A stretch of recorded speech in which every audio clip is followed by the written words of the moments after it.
Shalom, jemaat Tuhan yang terkasih. Bacaan kita pada saat ini terambil dari kitab Markus pasal yang pertama ayat 9 hingga ayat yang ke-14. Dengan tema banyak tantangan terus berkarya. Pada pasal yang pertama ini terdapat 3 poin besar atau 3 judul besar, yaitu yang pertama tentang peneguhan, yang kedua tentang pencobaan, dan yang ketiga tentang pelayanan. Pada poin yang pertama atau judul yang pertama, Injil Markus mau menceritakan kepada kita tentang peristiwa kedatangan Tuhan Yesus dari Nazaret ke Galilea untuk dibaptis oleh Yohanes Pembaptis.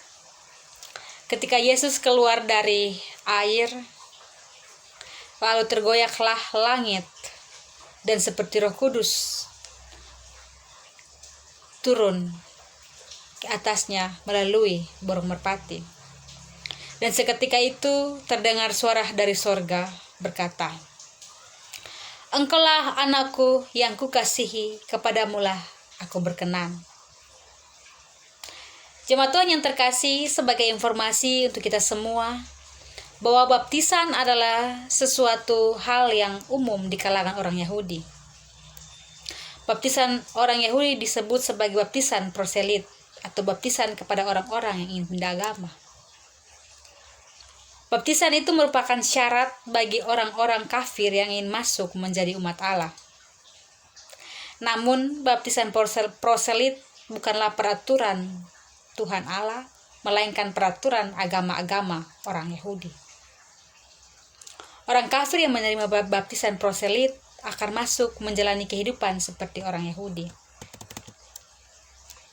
Berbeda halnya dengan baptisan Yahudi kepada Tuhan Yesus yang dilakukan oleh Yohanes Pembaptis. Yohanes Pembaptis tidak hanya orang-orang kafir, melainkan ia membaptis Yesus yang dengan sebutan dari Bapa, aku mengutus engkau. Jemaat Tuhan yang terkasih, pada bagian yang kedua, setelah Yesus dibaptis oleh Yohanes,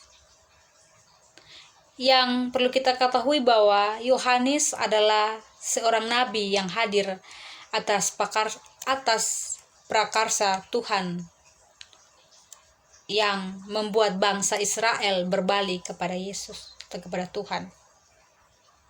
Kita mengimani bahwa pertemuan tersebut bukanlah suatu peristiwa atau suatu perjumpaan yang kebetulan belaka, melainkan Allah sudah merancang itu sejak atau sebelum kita dilahirkan atau mereka dilahirkan.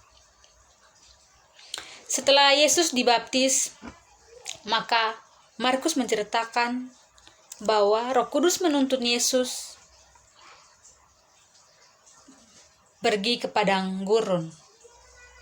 Di sana Yesus dicobai selama 40 hari, 40 malam. Yesus ditemani dengan binatang-binatang dan dilayani oleh malaikat. Peristiwa di padang gurun ibaratnya sebagai sebuah peristiwa inisiasi perkenanan Allah bagi Yesus. Apakah Yesus dalam kemanusiaannya yang memegang karya penyelamatan Allah, yang mempunyai kuasa, mampu melewati ujian di padang gurun sebagai seorang manusia? Jemaat Tuhan yang terkasih, saat seseorang masuk ke dalam tanda penyelamatan Allah, bukan serta-merta bermakna hidup dalam sukacita semata, melainkan juga duka cita dan pencobaan di dunia. Ibarat paku yang dipukulkan ke sebuah papan atau sebuah tembok. Ketika paku itu dipukul kemudian ia bengkok, itu tidak akan dilanjutkan lagi, tapi akan berhenti lalu dibuang. Tapi ketika paku itu dipaku terus tapi tetap lurus, paku itu akan dipaku hingga mencapai tujuannya, dan dia akan menembus papan atau dinding tersebut. Begitu juga dengan kehidupan kita manusia. Kita terkadang hidup bukan sekadar untuk bernapas saja. Banyak sekali pekerjaan yang harus kita lakukan. Salah satu hal sederhana dalam kehidupan ini adalah bekerja untuk makan. Terkadang kita dalam kehidupan ini, kita justru khawatir dengan pekerjaan yang kita lakukan atau pekerjaan yang belum kita dapatkan. Khawatir akan jodoh kita, akan masa depan kita, atau apapun itu. Kita justru banyak mengeluh. Bukan kita melihat kelebihan yang ada pada diri kita, tetapi kita terus menyalahkan kekurangan yang ada pada diri kita. Jemaat Tuhan yang terkasih, sama seperti halnya Tuhan yang dicobai di padang gurun. Walaupun ia mempunyai kuasa, tetapi ia tidak seenak-enaknya menggunakan kuasanya, karena ia sadar bahwa semua yang ia miliki hanyalah titipan semata dari Allah. Maka dengan demikian, meski kita telah melakukan cara hidup yang benar, tetapi cobaan yang negatif dari dalam diri dan dari luar diri akan terus datang menerpa kehidupan kita. Dalam menghadapi pencobaan hidup pribadi, kita perlu menyoroti peristiwa, atau kita perlu menyoroti sifat Yesus yang dalam wujud kemanusiaannya ketika berada di padang gurun. Hidup ini perlu kita menyoroti pribadi Yesus yang dalam wujud kemanusiaannya ketika ia berada di padang gurun 40 hari lamanya, Yesus berpuasa dan berada di tengah-tengah binatang liar. Pastilah Yesus merasa haus dan Yesus merasa lapar. Setuju atau tidak setuju, sebagai manusia kita patut mengakui bahwa suasana hati kita akan dipengaruhi saat kita lapar. Bisa memunculkan stres, pikiran-pikiran yang negatif, emosi, kecewa, kesal, dan bahkan amarah yang sangat tinggi. Sebagai manusia, Yesus juga mengalami lapar, dan kemungkinan suasana hatinya terpengaruh. Iblis pun turut memperburuk situasi dengan mencoba Yesus. Peristiwa di padang gurun merupakan titik awal Yesus menjalani inisiasi sebelum memberitakan Injil Allah.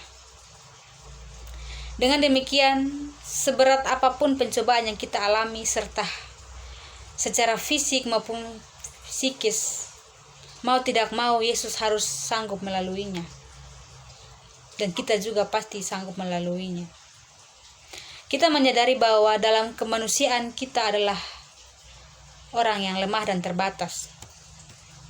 Pencobaan yang datang dalam kehidupan barangkali melemahkan sisi manusiawi kita. Tidak hanya itu, iman dan ketaatan kita terhadap Allah pun bisa surut. Namun apakah kita hanya berhenti pada kelemahan kita tersebut? Tak kalah kita menyadari, kita menghadapi pencobaan yang datang, sepatutnya kita meminta kekuatan pada Tuhan Yesus. Telah sanggup dan berhasil menghadapi pencobaan di padang gurun, bahkan hingga ia rela mati untuk kita. Artinya, sebagai manusia yang terbatas ini, kita hanya bisa melewati pencobaan dengan meminta dan bersandar pada Tuhan Allah yang tidak terbatas di alam semesta ini. Seraya kita beranjak melangkah dari pencobaan dan penderitaan kehidupan kita. Jemaat Tuhan yang terkasih, hidup orang Kristen di dunia selayaknya mewujudkan hidup yang berdasarkan pada sikap saling menghargai, sikap hidup dalam kasih dan kedamaian, praktik hidup kita yang benar meski menderita, ingatkan terhadap Kristus dan jalan yang diambilnya, sehingga perlu menanggung penderitaan. Menjalani hidup di tengah-tengah permasalahan hidup yang terjadi saat ini akibat peristiwa yang terjadi seperti COVID atau seperti pandemi saat ini, kita wajib menerima Allah dan bertobat atau bertobat secara murni. Kita tetap kuat menghadapi kehidupan dalam penderitaan yang kita alami saat ini. Kita dapat menerapkan hidup yang memancarkan pelayanan terhadap Allah dan terhadap kerajaan Allah, atau Injil yang akan kita beritakan kepada sesama kita. Kiranya Tuhan memampukan kita untuk terus berkarya walaupun keadaan dunia menolak kita. Amin.